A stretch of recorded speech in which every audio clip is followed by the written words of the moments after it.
A partir de agora, pela Rádio Brasil Espírita, Causos e Contos Espíritas.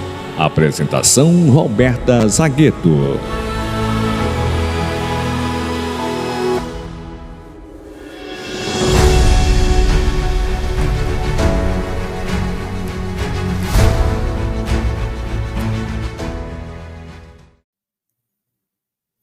Olá, meus queridos amigos da Rádio Brasil Espírita, esse farol de luz que nos ilumina as consciências e consola os corações. Nesse mês tão especial, nós que estamos aqui pertinho de celebrar o Natal, esse mês em que o mundo cristão para refletir um pouco sobre a mensagem que o meigo nazareno veio para nos deixar. O caso de hoje está no livro Até o Fim dos Tempos, de Amélia Rodrigues, psicografia de Divaldo Franco, e a Amélia Rodrigues nos traz o capítulo A Importância de Ser Pequeno. E ela nos fala que sopravam ventos quentes de um dia muito quente em Cafarnaum. A cidade borbulhava. Galileus e estrangeiros, pelas ruas calçadas de pedras irregulares, em uma movimentação sem pausa.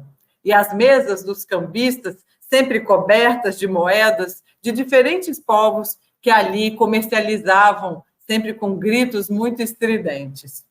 O quadro do verão trazia levas de viajantes que atravessavam o Jordão, conduzindo suas mercadorias valiosas, tais como tecidos de veludo, sedas, tapetes, vasos de cerâmica, alimentos e especiarias diversas, que eram vendidos ou trocados pelos produtos locais, como trigo, peixes defumados, azeite e vinho capitoso.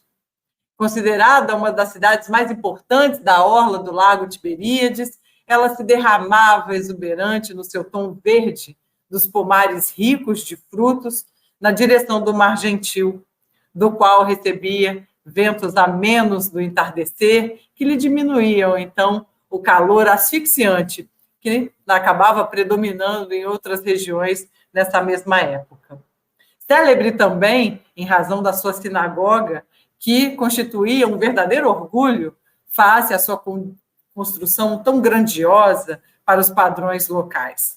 Traçada em linhas nobres e colunas decoradas, a religião era tida em alta conta, enquanto os sacerdotes e fariseus se macomunavam contra o poder temporal, que detestavam, exercido pela águia romana, presente em toda parte, graças aos espiões intrigantes e hábeis caluniadores que viviam em rudes pelejas. Discutia-se por mesquinhezas e exigia-se o cumprimento rígido das mínimas imposições da lei que lhes constituía a diretriz para todos os atos da existência física.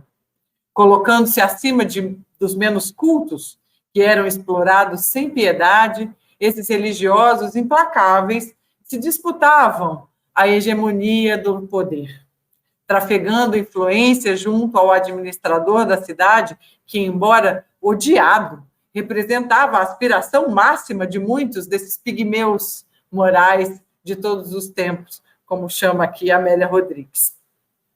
A infâmia e os feitos do mal viviam de mãos dadas em toda parte, e Cafarnaum não constituía exceção, antes, pelo contrário, diante da sinagoga ou nas esquinas das praças, para onde confluíam essas multidões, sempre se debatiam corrupções e acusações suspeitosas contra alguém.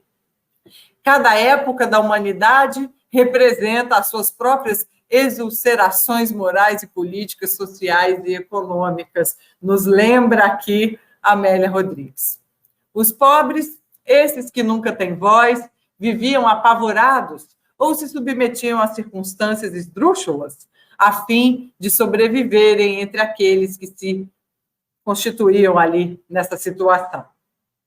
É nesse contexto histórico, rico de crueldade e primarismo, que se situa Jesus, e no qual resplandece a sua mensagem de amor e de justiça. Nesse clima de sordidez e animosidades contínuas, a palavra de Jesus se ergue, convidando todos à renovação e ao trabalho gigantesco em favor da construção de uma era nova de solidariedade e de paz. É claro que não haveria lugar para Jesus nem para o seu verbo. Visto com desconfiança, identificado como um revolucionário e perturbador do que equivocadamente denominavam como ordem, era acompanhado nos seus movimentos e palavras, normalmente adulteradas em favor dos interesses hediondos em que trabalhavam os inimigos do bem. Jesus pergunta aos seus discípulos: o que vocês vieram discutindo pelo caminho? Pergunta ele, sereno, aos amigos que chegaram, então, cansados, soarentos, à casa de Simão, filho de Jonas, o pescador, Pedro, né? Onde Jesus os aguardava. Os discípulos, então, se olharam com surpresa, um pouco confusos e sem coragem de responder a Jesus. Eles eram homens simples, toscos, que se comportavam, às vezes, como crianças desatentas em relação aos seus deveres e se entregavam, em algumas oportunidades, em contendas inúteis, pelejas rudes, por questões completamente irrisórias. Assim, sempre eram admoestados carinhosamente pelo amigo Jesus, que trabalhava junto deles pelo amadurecimento espiritual. A jornada que ali encerravam havia sido traçada com segurança, significando-lhe o primeiro desafio a enfrentar como preparação para os dias por vindouros. O mestre aguardava os seus amigos com a sua habitual generosidade, feita essa generosidade de misericórdia e de compaixão. Jesus os amava de uma maneira doce, terna. Entregou-se a esses amigos com dedicação total, embora sabendo das dubiedades, das dificuldades interiores deles. Por isso, convocara eles mesmos para esse ministério, reconhecendo em todos os problemas emocionais e debilidades morais. Alguns eram espíritos nobres que se emboscaram no corpo que lhes amortecia a elevação, a fim de os seguirem espalhando a notícia. As suas inexperiências facultavam a aprendizagem mais segura para os testemunhos do futuro. Por tal razão, tateavam na sombra dos labirintos da insegurança até encontrarem o caminho que iriam percorrer com invulgar grandeza de alma. Nada, porém, naqueles momentos iniciais. Arrancados da faina simples e repetitivas do cotidiano monótono, a súbita mudança não conseguiu alçá-los de imediato à altura correspondente. Esse resultado se faria pouco a pouco. Assim como é para nós, não é mesmo? Então, é sempre assim que se dá o amadurecimento moral, que faz do pigmeu moral, como a própria Amélia Rodrigues fala, a um gigante, e do ser simples, que a fornalha do sofrimento modela, um verdadeiro herói. Aquele era o material humano disponível para a constituição da era do espírito imortal e se tornava necessário trabalhá-lo com carinho e firmeza. A pergunta que Jesus tinha feito ficou no ar, sem resposta. O que vocês vieram comentando mesmo no caminho? A princípio, eles se sentiram constrangidos, envergonhados. Deram conta da pouca importância da questão em debate, mas constatavam o poder do mestre no insondável dos seus pensamentos. Por fim, vencendo o conflito e sem muito agastamento, responderam alguns: vínhamos discutindo em torno de quem de nós era o maior, o mais amado, o de importância mais significativa. Todos reconhecemos que João é distinguido pelo vosso amor. Pedro é merecedor das mais expressivas confianças. Judas guarda as moedas e se encarrega do controle das nossas modestas finanças. E os demais? Que somos e que papel desempenhamos no grupo? Afinal, Jesus, qual de nós é o maior? Certamente se sentiam contristados pela disputa, mas era justo serem honestos, libertando-se das dúvidas. Jesus envolveu-os na luz da compaixão e, com a sabedoria habitual, respondeu: o grão de mostarda, menor e mais insignificante que qualquer outra semente, reverdece com o mesmo tom o sol abençoado pelo trigo vigoroso. A bolota do carvalho devolve à árvore grandiosa que nela jaz, assim como o pólen quase invisível de todas as flores se encarrega de transmitir beleza e perpetuar a espécie em outras plantas.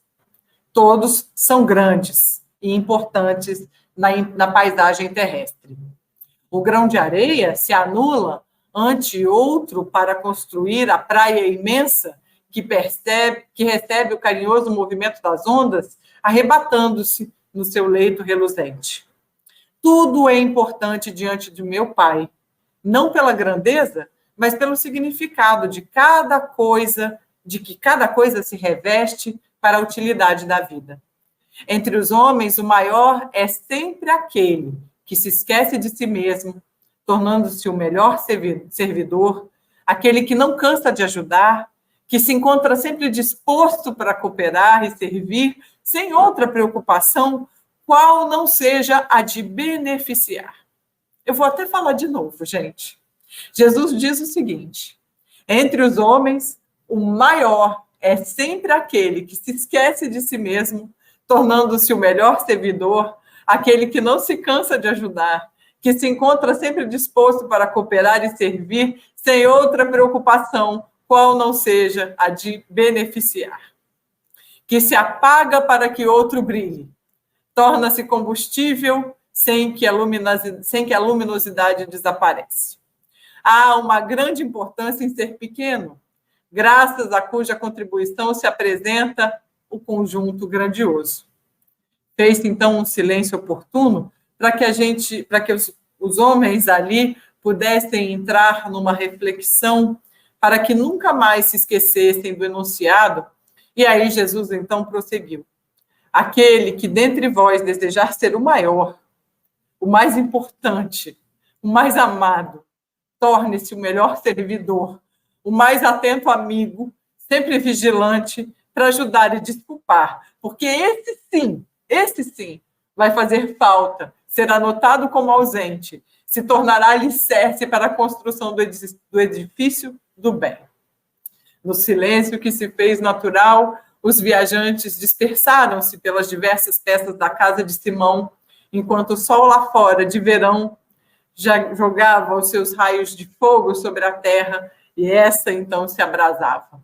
Meus amigos, ainda hoje nós nos perdemos nessas orientações do amigo Jesus, essas orientações tão claras do Mestre. Ainda carregamos dentro de nós a ilusão de que queremos ser os maiores, alimentados sempre pelo nosso orgulho e pelo nosso egoísmo. E justo Jesus, que desde os seus primeiros momentos aqui na Terra, nos primeiros momentos do Natal, esse que a gente vai comemorar daqui a alguns dias, deixa uma mensagem de humildade tão escancarada que nos confunde. A manjedoura, a simplicidade. Passou todo o seu tempo aqui servindo, né? A mensagem última ali, lavando os pés dos apóstolos, a mensagem de humildade total. E nós ainda nos perdemos nessa mensagem tão absurdamente clara do Mestre.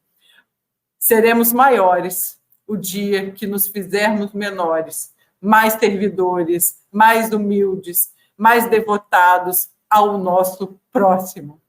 Um Feliz Natal a todos, que Jesus possa nascer todos os dias nos nossos corações, nas nossas palavras, nos nossos sentimentos. Beijo, gente. Feliz Natal. Até o próximo Causos e Contos Espíritas. Você acabou de escutar Causos e Contos Espíritas, mais um programa oficial da RBE.